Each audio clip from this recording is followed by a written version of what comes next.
അതേപോലെ തന്നെ അനീഷിനെ ഇപ്പം നമ്മൾ സംസാരിക്കുമ്പോൾ ഒക്കെ അനീഷ് ഒരു വിക്ടിം കാർഡ് ഇറക്കി അവിടെ പ്ലേ ചെയ്യുന്നതെന്ന് പറഞ്ഞിട്ടുണ്ട്. ഞാൻ അവിടെ ഡൈനിങ് ടേബിളിൽ ഇരിക്കുമ്പം ആകെ അത് 24 പേർക്കുള്ള ഡൈനിങ് ടേബിളോ, ഇറ്റ്സ് വെരി ഹ്യൂജ് ആണ്, മനസ്സിലായി. അതിനകത്ത് ഒരാളിരിക്കുമ്പോ അറിയാമല്ലോ നമുക്ക് അതിന്റെ സൈസ്.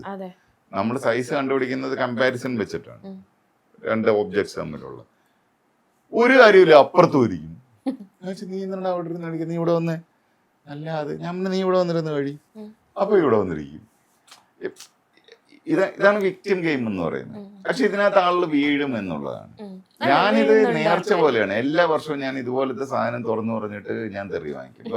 എനിക്കത് മാറ്റർ ആയിരുന്നു. ഇപ്പൊ സോഷ്യൽ മീഡിയയിൽ വലിയൊരു അറ്റാക്ക് നടക്കുന്നുണ്ടോ സബ്ജാറിനെതിരെ? ഇഷ്ടം പോലെ നടക്കുന്നുണ്ട്. അത് പ്ലാൻഡ് ആണോ പെയ്ഡ് ആണോ? ആ പെയ്ഡൊന്നുമില്ല. അത് അങ്ങനെ, അത് നമുക്ക് ഇഷ്ടമുള്ള ആളിനെ വേറൊരാള് കുറ്റം പറയുമ്പോൾ നമ്മൾ തെറി വിളിക്കും. അവരെയും കുറ്റമല്ല. പക്ഷെ എന്നെ വേറെ ഒരാൾ തെറി വിളിക്കായിരിക്കും. കാര്യം അവർക്ക് ഇഷ്ടപ്പെട്ട ആളുകളെ ഞാൻ അധികം തെറി വിളിക്കുന്നില്ല, അതുകൊണ്ടാണ്. മനസ്സിലായി.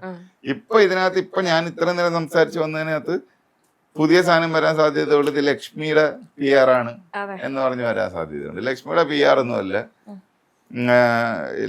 ലക്ഷ്മി അതിനകത്ത് വലുതായിട്ടൊന്നും കളിക്കുന്നൊന്നുമില്ല.